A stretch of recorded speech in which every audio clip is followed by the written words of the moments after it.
Hey everybody, it's Sonjdradeluxe, and today we're doing this look for springtime.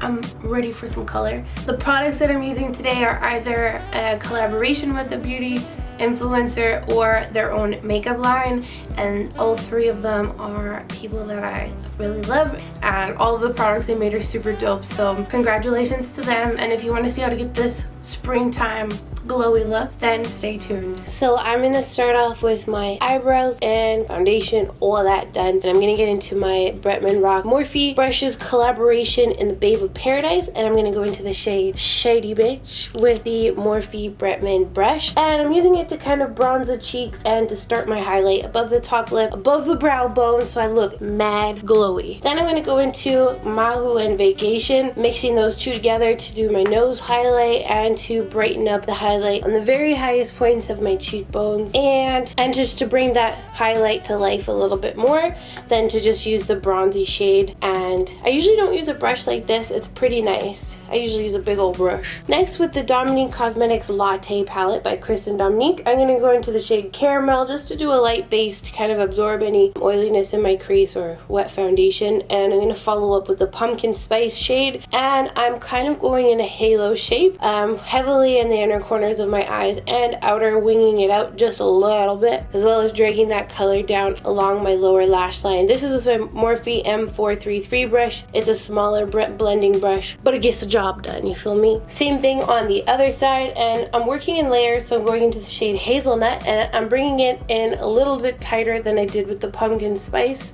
shade. Same brush, and I'm starting where I want the most product always, so a little bit lower, and then blending it upwards and downwards till I get the perfect halo kind of effect.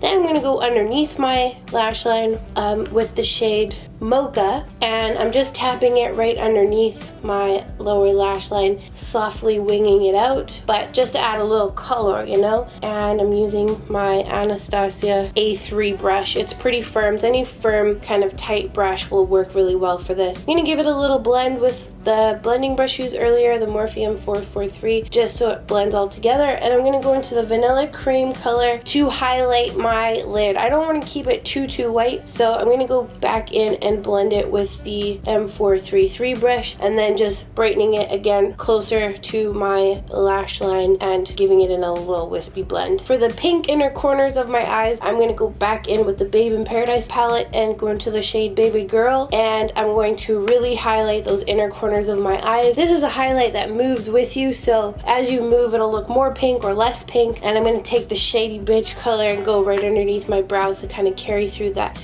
glowy, tropical kind of glam look we're doing today. Next, with my MAC Deep Dark Mineralized Skin Finish, I'm going to bronze my nose super lightly. I don't want super sharp nose contour because I really want the highlight to stand out today, and I did a lot of highlighter. Sometimes if you highlight heavily and then try to contour on top, it can get muddy. But anyways, with a MAC 140S brush, I'm going to contour my cheeks, and this is a contour that moves with you because it is a bronzer, and I'm just kind of hugging along the underside of my cheekbones and blending it around, going a little bit on my cheeks. I'm not wearing blush today, so I blend a very small amount on there as well as around my forehead. With the Dior Blackout Show Mascara, I'm going to do a generous, not that generous coat on the top. This mascara is just really intense, and sometimes I'll take a waterproof mascara to kind of set it over top because it can smudge. But anyways, into the Miami Lashes by Lily Lash, I'm going to pop those on as close as I can to my lash line. I accidentally got it on my eyelid, but a little blend away, you know, kind of